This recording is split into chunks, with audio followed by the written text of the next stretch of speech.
I have just experienced today ADHD and impulsivity and friendship, and one of the things that we struggle with. So let me tell you my story. Hi friends, I'm Caroline Maguire, and I am here to talk about all things social and ADHD. At this doctor's appointment, so I'm sitting in my little gown, and I get a text on my watch. Now, I can't read the text because I don't have my glasses, I don't have any contacts in, but I kind of knew who it was from. And it was from an influencer. And I started to think, I want to write them back. And I started to actually do the thing where you use your voice command. But understand, I don't fully know that this really is this person because I'm blind enough that I can't really see. But my mind starts to fixate on this. And I impulsively start to think, I am missing out. I want to write this person. And it just hit me, that overwhelming urgency to share, to reply, that thing where your mind locks onto something and you become consumed by it. That is impulsivity at work in friendship, and I want to talk about it. That overwhelming sense of urgency, that desire to respond to the text, that thing where we ask for clarity, or we ask why a relationship ended, or we have a social faux pas and then we send 15 texts to explain it. I was like, oh my gosh, this is exactly how my clients feel. This is exactly one of the struggles we have with how powerful that draw is, that internal draw to want to share or do something that ultimately, if we pause, we know isn't really a good idea. It's really easy to say, just pause. Why don't you just pause? But for those of you watching who maybe don't have this struggle, our brain is actually understimulated. It's under-aroused. Everyone thinks because many of us are hyperactive that our brain is actually over-aroused, but it's not. Our brain is seeking stimulation. And because we don't have enough stimulation, we, when bored, like sitting in a doctor's office with no glasses on, nothing, in a Johnny, waiting forever and ever with nothing to do, you become someone who seeks stimulation. Sometimes we seek good stimulation, sometimes we seek not so good stimulation. Part of impulsivity is our brain becomes obsessed, fixated, locked onto things. So I want to share something that has literally turned around this situation for me, and that's partly what I call tells. These are the signals in your body that tell you that your biochemistry and body is changing, and you are literally starting to become dysregulated. Our heart rate goes up, our blood pressure goes up. So when people say there's no signs that you're about to be impulsive, that's actually not true.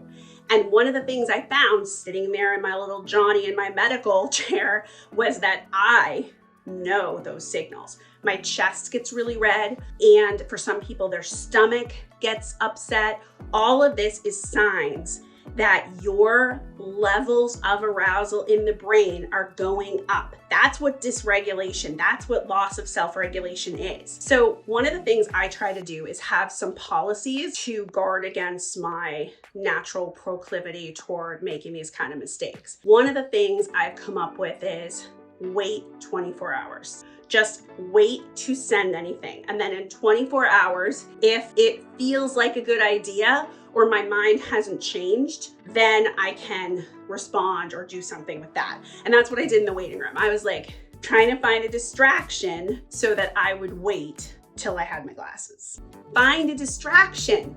Find something that distracts you away, that is powerful. And Dr. Ned Hollowell talks about this with the default mode network, or what he calls the demon. Find something that is as powerful to distract you from that thought. That thought that I just gotta explain myself, or I just wanna ask them why they don't return my text, or I just am convinced I have to do this. That inner distraction has to have something to counterbalance it because it's powerful. To make sure this happens, I like to use an anchor. And an anchor is a sign just for you to remind you of something that you want to do. right? I want to wait 24.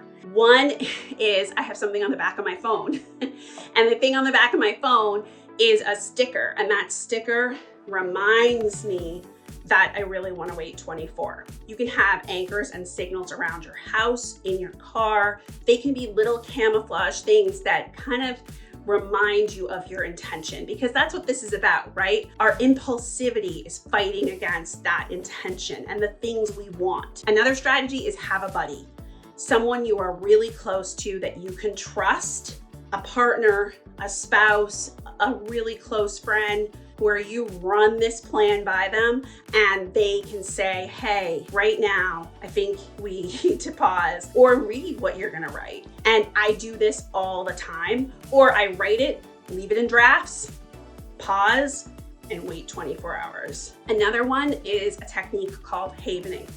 The havening is something that is free. You can use it. I will put their YouTube channel and information in the comments. And what this does is it uses the electromagnetic signals in your body to calm your limbic system and to bring your arousal levels down. All you do is you use your hands like this.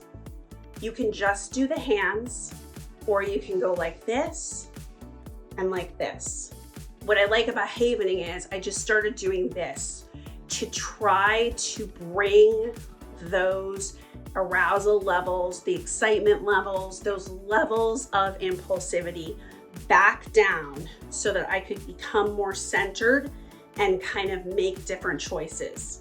Another technique is to step into someone's shoes. Step into the shoes of the person that you are impulsively thinking of reaching out to. And that is something that I find really works, where I try to think about how will this be received and sort of read it aloud from their perspective and think about how it will be to receive 15 texts, how it will be to revisit something that happened a year ago, how it will be for them and what that impact might be. And like, is the impact I want to have on this relationship, what's going to happen?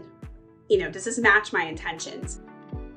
Thanks so much for those of you who stayed to the end, and let me know in the comments what you think.